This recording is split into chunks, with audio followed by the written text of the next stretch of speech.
Hello everybody, আপনারা সবাই কেমন আছেন? আশা করি ভালো আছেন। আচ্ছা, আম, পূর্বের ভিডিওতে আমরা 3টা ম্যাথ করেছিলাম। এই ভিডিওতে আমরা 4 নম্বর ম্যাথে দেখব। তো এখানে আমরা এই 4 নম্বর শুরু করার আগে আমরা প্রকৃত ভগ্নাংশ এবং অপ্রকৃত ভগ্নাংশ সম্পর্কে একটু জেনে নিই।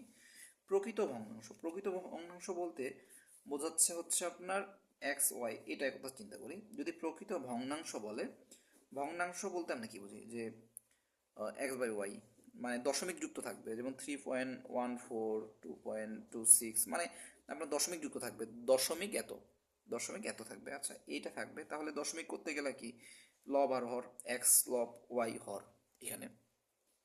তাহলে প্রকৃত ভগ্নাংশ বলতে বোঝাবো যে এখানে হচ্ছে আপনার লবটা কি থাকবে, ছোট থাকবে।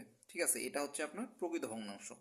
তার উপরেরটা যেটা আপনার ছোট থাকবে এবং নিচেরটা যদি বড় থাকে সেটা হচ্ছে আপনার প্রকৃত ভগ্নাংশ। আর যদি বলে অপ্রকৃত ভগ্নাংশ, তবে আপনার উপরেরটা কি হবে, বড় হবে, নিচেরটা কি হবে, ছোট হবে। এটা হচ্ছে অপ্রকৃত ভগ্নাংশ, এটা হচ্ছে প্রকৃত ভগ্নাংশ। আচ্ছা, এখন আমরা ম্যাথে চলে যাই। আচ্ছা, নিচের কোনটি প্রকৃত ভগ্নাংশ? এখানে বলা আছে নিচের কোনটি প্রকৃত ভগ্নাংশ। তো 3.6 যদি আমরা করি তাহলে কি হচ্ছে 3, 6, 10।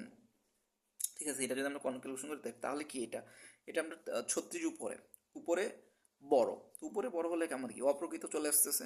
তারপর 2.17, তাহলে 2.17 এটাকে যদি আমি ভাঙাই তাহলে কি হচ্ছে, এটা উপরে বড় হচ্ছে, এটাও তাহলে অপ্রকৃত হচ্ছে। তারপর যদি 1.01 যদি করি, এটা 0.1 করে দিলাম, 100 করে দিলাম, তাহলে কি উপরে বড় হচ্ছে, তাহলে এটাও অপ্রকৃত, তাই তো? আচ্ছা, যদি আমরা এটাকে যদি ভেঙে ভেঙে নিই তাহলে কি হচ্ছে, এটা এটা হচ্ছে আপনার উপরে ছোট হয়ে যাচ্ছে। ঠিক আছে, তাহলে উপরে ছোট হলে কি প্রকৃত ভগ্নাংশ। তাহলে আমার কাঙ্ক্ষিত অ্যান্সারটা হচ্ছে এটা।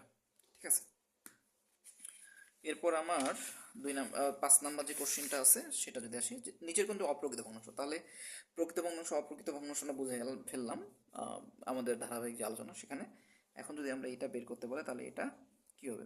আচ্ছা, অপ্রকৃত ভগ্নাংশ যেটা বুঝবো সেটা হচ্ছে আমাদের উপরে অবশ্যই বড় থাকবে। ঠিক আছে, উপরে অবশ্যই কি থাকবে, বড় থাকবে। তো এইখানে যদি আমরা ইয়াটা ভাঙি তাহলে কি 27, 100 হচ্ছে এটা ভাঙার, তাহলে কি এটা এটা কিন্তু প্রকৃত, তাহলে এটা অপ্রকৃত না।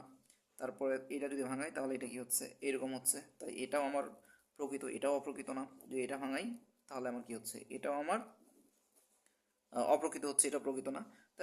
সরি, এটা প্রকৃত হচ্ছে, অপ্রকৃত না। আর যদি এটা থেকে ভাঙাই তাহলে কি হচ্ছে আমার 100। তাহলে এটা কি আমার উপরে বড় নিচে ছোট, তাহলে উপরে বড় নিচে ছোট হলে কি হবে, আমার অপ্রকৃত ভগ্নাংশ, তাহলে এটা অপ্রকৃত ভগ্নাংশ। আচ্ছা, এরপর যেটা ম্যাথ আসতেছে 6 নাম্বার, সেটা আসতে পি এর মান দেওয়া আছে, পি দেওয়া আছে 9, কিউ দেওয়া আছে 6 হলে পি বাই কিউ কি ধরনের সংখ্যা? আচ্ছা, তাহলে পির মান উপরে যদি আমি দেওয়া আছে পির মান 9, কিউ এর মান কত আছে, 6 দেওয়া আছে, পি কিউ 6 এত, তাহলে উপরে কি দেওয়া আছে, বড় দেওয়া আছে। উপরে বড় হলে কি হবে, অপ্রকৃত ভগ্নাংশ হবে। ঠিক আছে, তাহলে আমাদের অ্যান্সার চলে আসলো অপ্রকৃত ভগ্নাংশ। আচ্ছা, তারপর 7 নাম্বার যেটা কোশ্চিন, সেই কোশ্চিনে যদি আমরা দেখি, 7 নাম্বার কোশ্চিনে এটা একটু দেখাই বন্ধুরা। আচ্ছা, 7 নাম্বার কোশ্চিন দেখি। এখানে দেওয়া আছে m7n-12 হলে m/n কি ধরনের সংখ্যা?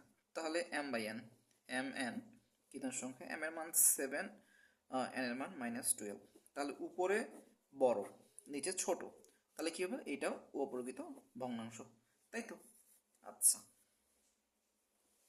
এটা অপ্রকৃত ভগ্নাংশ, তার কারণ উপরে আপনার বড় দেওয়া আছে, নিচে ছোট দেওয়া আছে। ঠিক আছে, আচ্ছা আচ্ছা, এরপরে ভিডিও আমরা 8 নাম্বার ম্যাথে চলে যাচ্ছি। আচ্ছা, আমরা এরপরে ভিডিওতে এটা আসতেছি।